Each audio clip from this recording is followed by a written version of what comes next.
CM Jagan కోసం చట్టాన్ని అతిక్రమిస్తే jail పాలయ్యేది అధికారులేనని TDP నేత బోండా ఉమా హెచ్చరించారు. మంగళగిరిలో నిర్వహించిన మీడియా సమావేశంలో ఆయన మాట్లాడారు.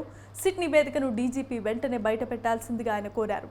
టీడీపీ నేతలపై దాడి చేసిన వారిని అరెస్ట్ చేయాలని డిమాండ్ చేశారు. రాష్ట్రంలో రక్తపాతం సృష్టించిన పెద్దిరెడ్డి రామచంద్రారెడ్డి, పిన్నెల్లి సోదరులు భూమన కరుణాకర్ రెడ్డి, గోపిరెడ్డి శ్రీనివాసరెడ్డి, చెవిరెడ్లపై చర్యలు తీసుకోవాల్సిందిగా కోరారు.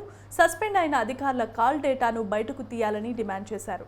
వైసీపీ నేతల ఇళ్లలో బాంబులు, వేట కొడవళ్లు దొరికినా కేసులు నమోదు చేయకపోవటం దారుణమన్నారు. ఆ పార్టీకి తొత్తులుగా వ్యవహరిస్తున్న అధికారులపై వెంటనే చర్యలు తీసుకోవాలని బోండా ఉమా డిమాండ్ చేశారు.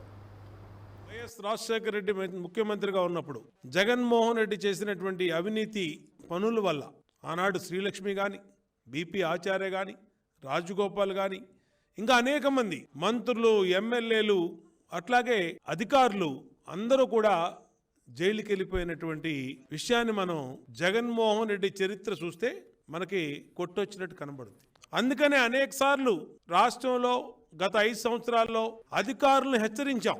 అయ్యా, మీరు జగన్మోహన్ రెడ్డి చెప్పాడనో, లేదంటే సజ్జల రామకృష్ణారెడ్డి చెప్పాడనో, లేదంటే ధనుంజయ రెడ్డి చెప్పాడనో, లేదంటే ఇంకొక రెడ్డి చెప్పాడనో, మీరు గనక చట్ట విరుద్ధంగా ప్రవర్తిస్తే సస్పెండ్ అయిపోతారు.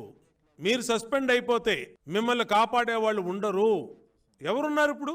ఈరోజు Palnadu collector Shivashankar, Palnadu SP Bindu Madhav, Anantapuram SP Amit Bardar, Tirupati SP Krishnakanth, Tirupati DSP Surender Reddy, Tirupati special branch incharge inspector K Rajasekhar, DSP Bhaskar Reddy, అలాగే అలిపిరి ఇన్స్పెక్టర్ రామచంద్రారెడ్డి, వీళ్ళందరూ సస్పెండ్ అయ్యారు, ట్రాన్స్ఫర్ అయ్యారు, విధుల నుంచి తప్పించారు. మరి ఏది మీకు పనులు చెప్పి మిమ్మల్ని ఒత్తిడి తీసుకొచ్చి మీతో అడ్డగోలు పనులు చేపించినటువంటి జగన్మోహన్ రెడ్డి ఏమో లండన్లో ఫ్యామిలీతో ఉన్నాడు. సజ్జల రామకృష్ణారెడ్డి హైదరాబాద్ పారిపోయాడు. ధనుంజయ రెడ్డి ఎక్కడ పారిపోయాడు ఎవడు తెలియదు. మీకు ఒత్తిడి